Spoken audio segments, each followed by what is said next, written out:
estamos iniciando mais um programa Diversidade, uma parceria entre o Conselho Regional de Psicologia de São Paulo e a TV PUC São Paulo. O tema de hoje é Consequências Psicológicas de Desastres. Um dos campos no qual os psicólogos vêm desenvolvendo competência é exatamente este, o apoio e o acompanhamento em situações de desastre, de catástrofe ou de doenças que põem em risco a vida. Morte, sofrimento, desespero acompanham essa situação e a psicologia vem desenvolvendo formas de trabalho para reduzir o sofrimento das pessoas que estão em situação de risco, perda ou morte.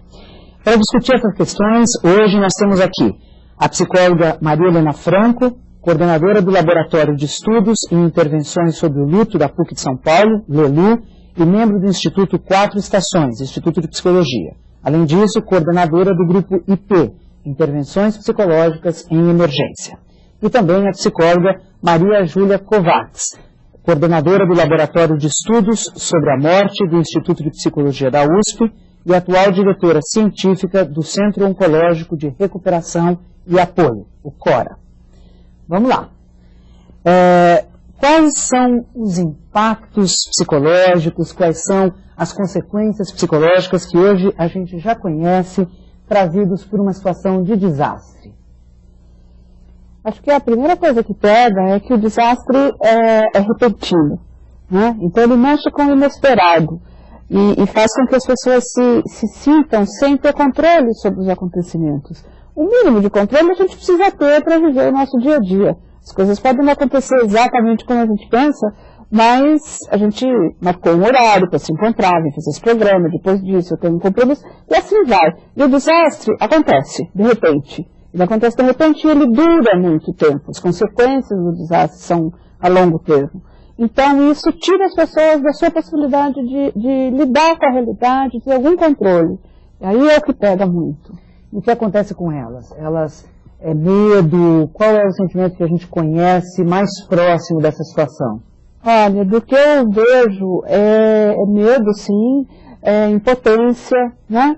Acontece alguma coisa muito maior do que eu posso fazer e eu não tenho nada para fazer com isso, né? E muita perplexidade, o que vai acontecer agora, né? As pessoas perdem a sua possibilidade de reagir diante do normal. E as pessoas em geral se imobilizam, é comum as pessoas ficarem mais imobilizadas ou existem reações diferentes? As mais diversas reações, as mais diversas. Você tem a pessoa que se paralisa, você tem a pessoa que é extremamente habilidosa no que tem que fazer e depois ela vai ter uma reação, né? Você tem diversas coisas. E quando as pessoas estão em situação de uma doença grave, próximas à morte ou considerando a possibilidade da morte, é semelhante? O que acontece com ela? Quais são as consequências psicológicas que a gente já conhece? Olha, tem muita semelhança porque muitas vezes a doença também rompe num momento que a pessoa não estava prevendo. Aliás, as doenças muitas vezes não são previsíveis e elas colocam também a pessoa diante da situação do imponderável. Então, muitas coisas que estavam planejadas ficam interrompidas, existem expectativas, medos, incertezas, então muitas reações são semelhantes, né?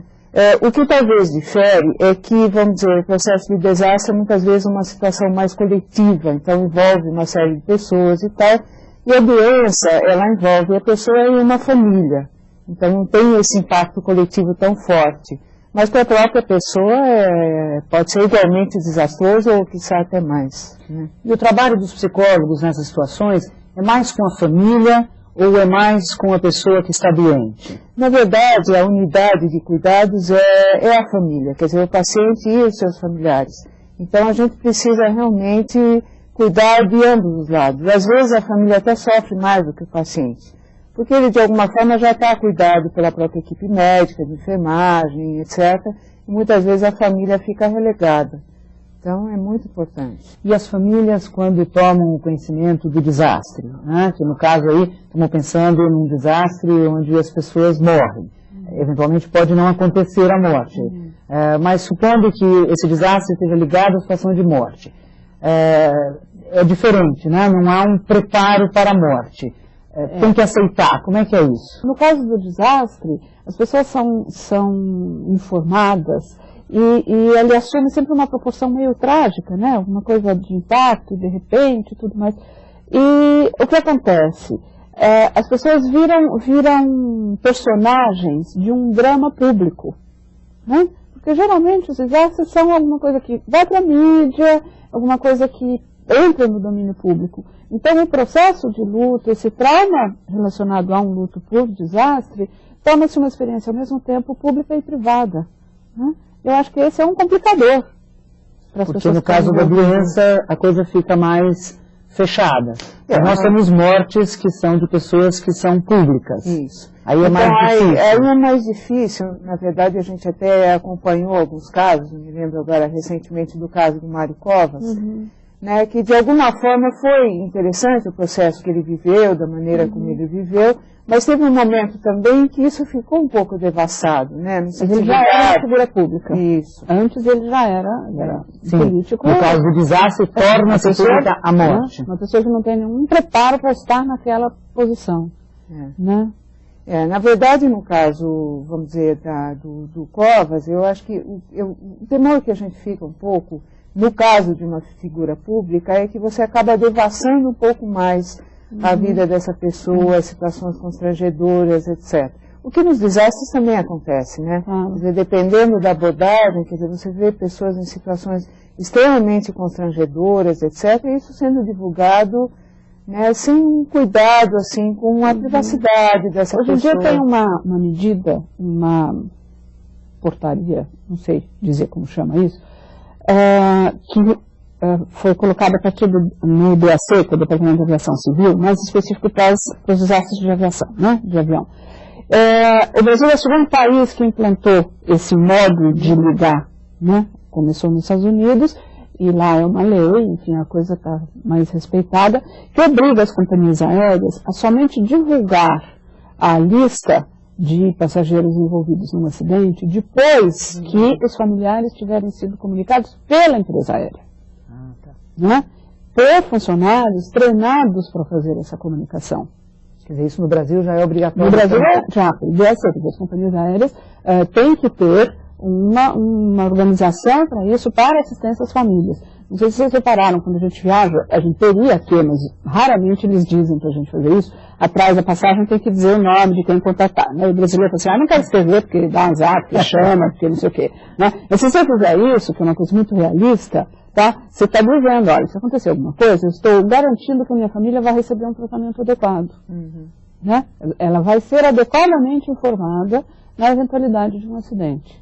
Né? Que é para não ter essa coisa da família ser devassada, de ficar sabendo que viu na televisão. Ela já sabe antes e ela já está sendo cuidada antes. Acho que essa é uma medida muito interessante, importante, né? Porque a gente sabe que um dos problemas mais sérios mesmo é essa questão de como dar a notícia, né? Essa é uma questão que a gente tem discutido muito, no caso do agravamento de doenças, ou mesmo da perda de pessoas, por exemplo, para crianças, ou para pessoas, vamos dizer, que têm alguma fragilidade psíquica, etc. Então, essa questão de como é dada a notícia é muito importante, porque o choque, às vezes, é de uma ordem tão violenta que pode até matar, né? Então, é uma preocupação muito importante, né? E aí tem a ver com aquilo que você tinha colocado, né, sobre a questão do preparo. Quer dizer, a gente se prepara, bom, na verdade a gente não pensa 24 horas sobre a morte, senão a gente não viveria. Mas algum preparo a gente tem que ter, né?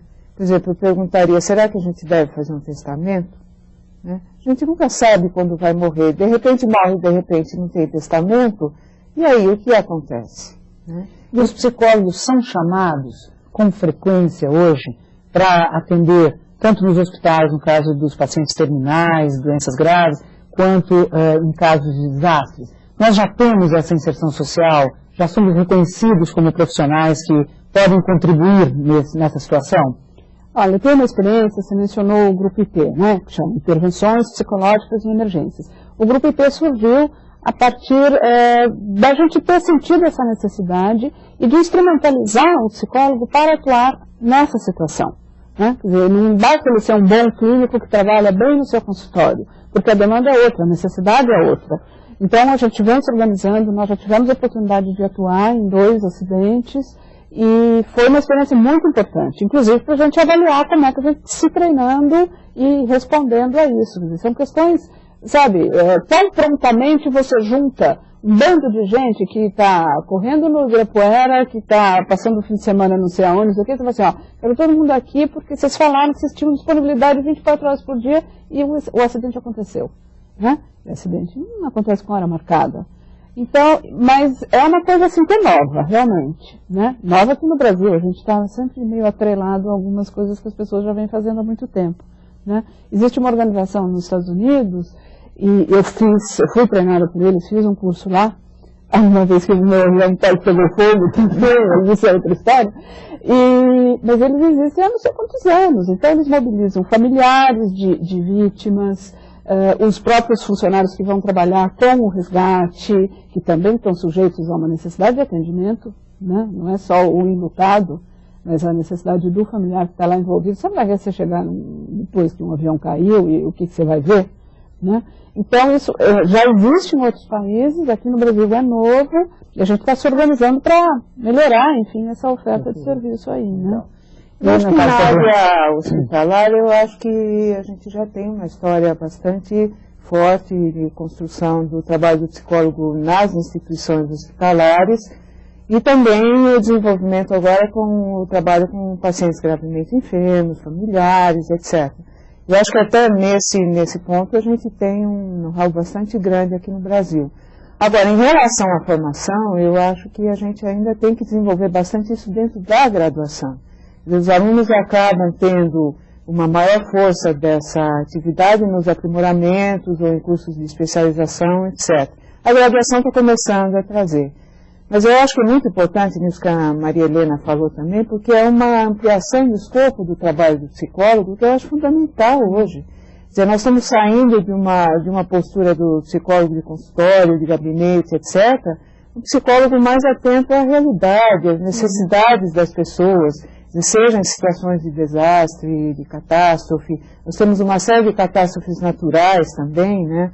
A metrópole como São Paulo, né? Que tem enchente, que tem, e mesmo no Brasil, vamos ver, enchentes. Agora o problema da violência está sendo um outro problema, vamos dizer, que é uma catástrofe nacional, se nós podemos dizer assim, e que vai demandar no psicólogo, assim, a ação, vamos dizer, atenta à especificidade. Você não tem hora marcada, sentimentos muito fortes, situações coletivas, dentro do hospital não tem sala, você atende às vezes com 2, 3 pacientes no mesmo quarto, pessoas com sentimentos muito fortes, então a gente está tendo uma mudança mesmo dentro da nossa área de atuação. E aí me lembra uma coisa, que nós três somos professoras universitárias, né? Então me faz pensar na formação do psicólogo. Né, sabe, de maneira que ele possa responder a isso quando ele virar profissional, quando ele terminar a faculdade e for para o mercado de trabalho, que ele tenha esse olhar atento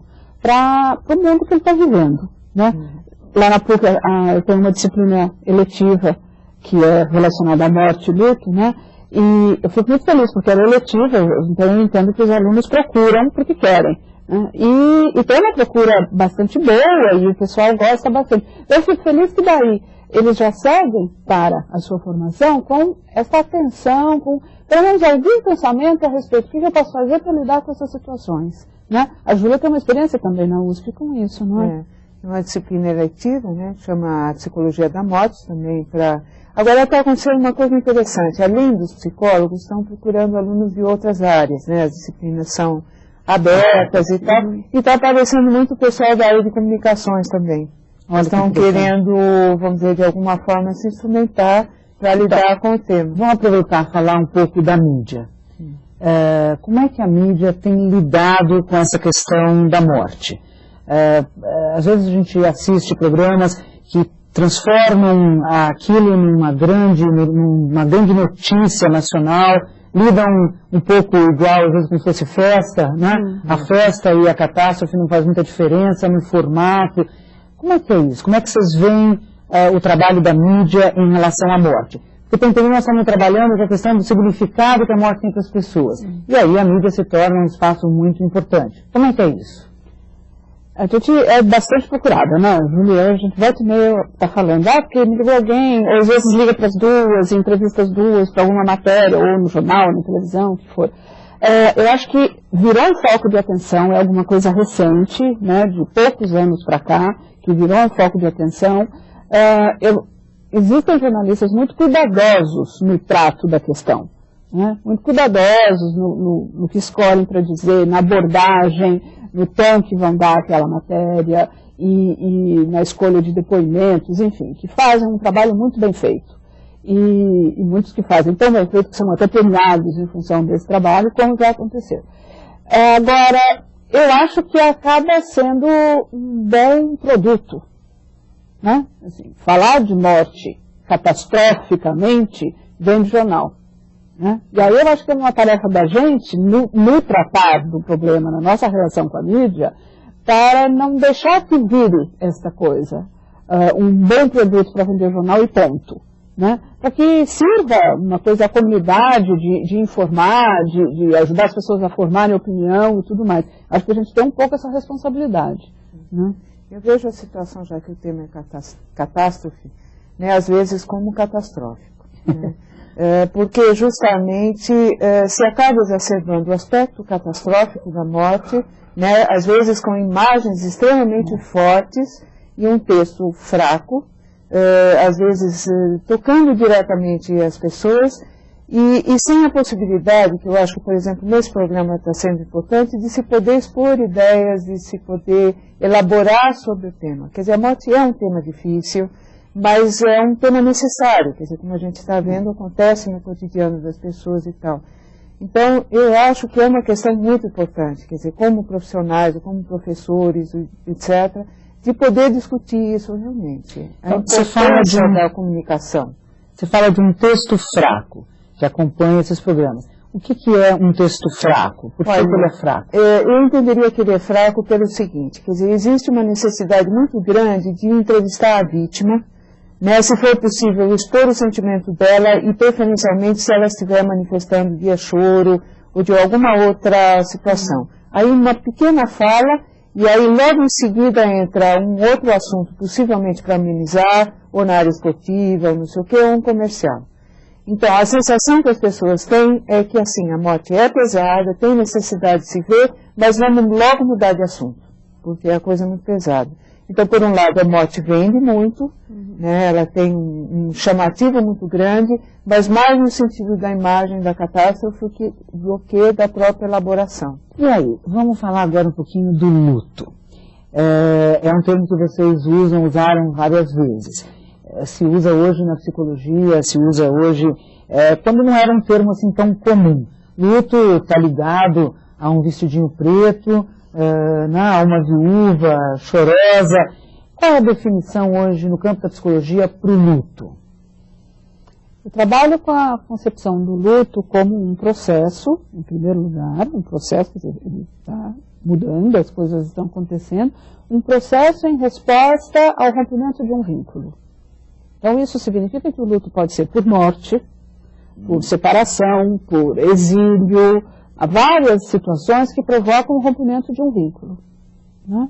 Não só a morte física, se fala de uma morte simbólica também. E é um processo que envolve muitas coisas acontecendo.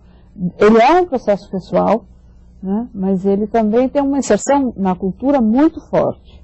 Né? Tem um olhar da cultura meio para normatizar, para dizer, isso aí está certo de acordo com a nossa cultura, está diferente do que a cultura esperaria, e você tem junto um processo individual. Perder um namorado desencadeia um processo... Certamente. Muitas vezes não é considerado, porque fala assim, mas era namorado, não tinha casado. Não morreu, né? Mas às vezes é até pior, né? Porque você, vamos dizer, quando não é por morte, e há a separação, muitas vezes você vê depois a pessoa legal, bem e tal, e você todo estrupiado, às vezes é muito complicado. Eu tive há pouco numa reunião de pesquisadores, pessoas que trabalham com luto, uma reunião internacional, né? E no meu grupo de trabalho tinha uma psicóloga de Israel, e ela faz um trabalho com as namoradas dos soldados, porque ela fala que todo mundo olha para a mãe do soldado. né? Que o filho dela morreu na guerra, morreu não sei o que e tal. E ninguém olha para a namorada, que é uma mocinha, que está tendo possivelmente a sua primeira experiência sexual, amorosa, etc., e que daí o cara morre. Né? E aí como é que fica? Né? Entra naquela coisa de a sociedade julgar que alguns lutos são menores, menos importantes e, consequentemente, não dá atenção para a pessoa. Né? Então, por aí que ela achou importante dar a atenção para os namorados dos soldados que morrem, né, na guerra. Quer dizer, o luto é esse processo que as pessoas, depois que tem um rompimento de vínculo forte, vão passando na direção de aceitar. É sempre na direção de aceitar. Qual é o fim desse processo? Quando a gente fala assim, acabou o luto.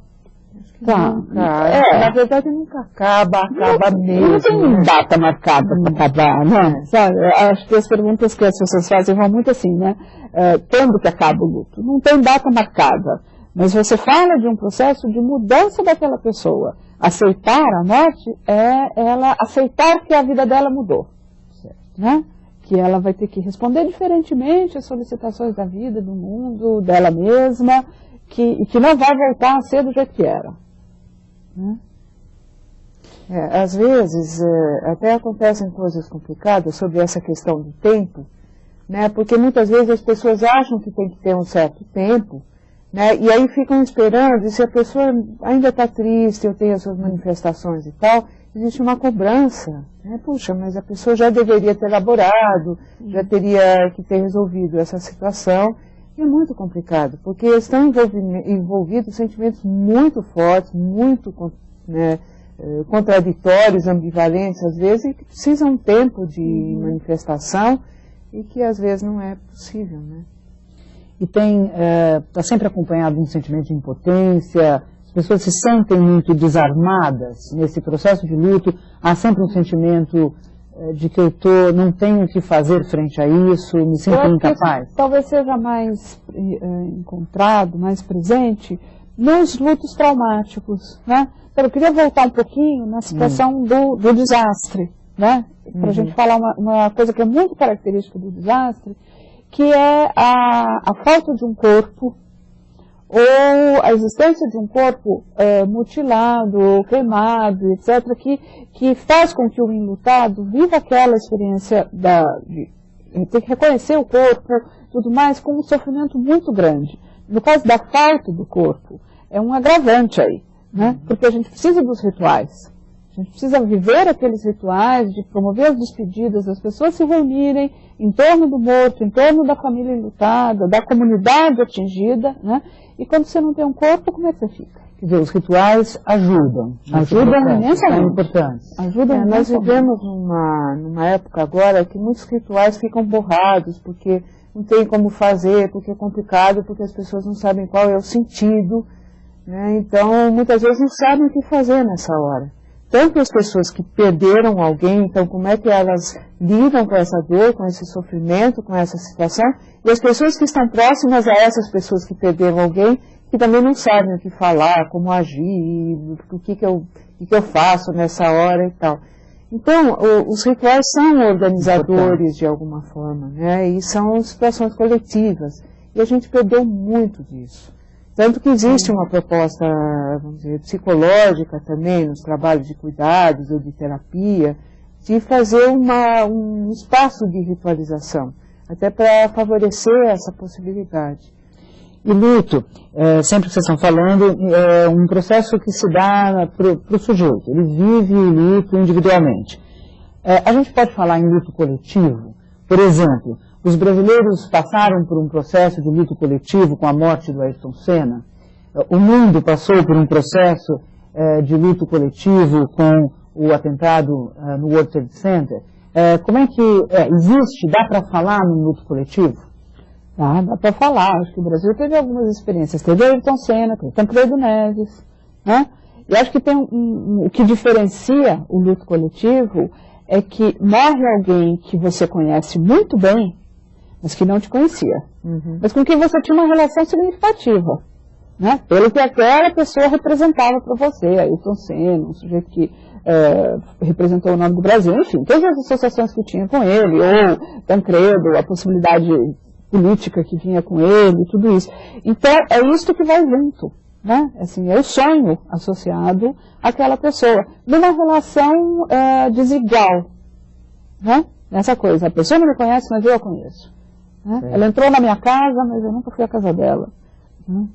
Eu acho que as figuras, os heróis, os ídolos, eles acabam suscitando esse tipo de situação, e às vezes surgem mesmo eventos coletivos de grande porte. Eu me lembro do Tancredo Neves, né, do Cortejo, mesmo do Ayrton Senna, e aconteceu uma coisa interessante. Nós estávamos justamente durante um evento que a gente estava organizando, e estava aqui o Colin Parkes, né, especialista de luto da Inglaterra, na hora que foi dada a notícia da morte do Ayrton Senna.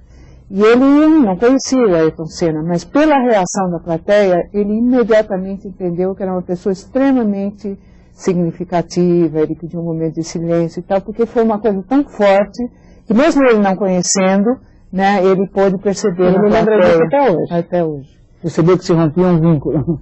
Que se rompia um vínculo. E aí foi acontecer uma coisa muito interessante comigo, que eu estava na Inglaterra quando aconteceu a morte da princesa, logo depois. E aí eu pude perceber também o luto coletivo importante que aconteceu lá pela figura que ela representava. E aí eu comentei com ele, veja, agora eu estou no seu país e vivendo, se bem que eu conhecia, né, muito bem a Lady Di, mas enfim, a dor que eles estavam vivendo. E aí a gente entrou no evento coletivo, no parque, com todo mundo, e a gente estava junto, né, no processo, embora fosse um outro país e tal. Então são cenas muito fortes, né? Bom, o Diversidade vai ficando por aqui. Eu queria agradecer a participação da Maria Helena Franco, psicóloga, coordenadora do LELU, membro do Instituto Quatro Estações e coordenadora do Grupo IT, Intervenções Psicológicas em Emergência. E da Maria Júlia Kovacs, psicóloga, coordenadora do Laboratório de Estudos sobre a Morte do Instituto de Psicologia da USP e atual diretora científica do Centro Oncológico de Recuperação e Apoio, o CORA. E aí, eu espero vocês em novembro, quando voltaremos com um novo programa Diversidade para debater a escolha de uma profissão. Até lá.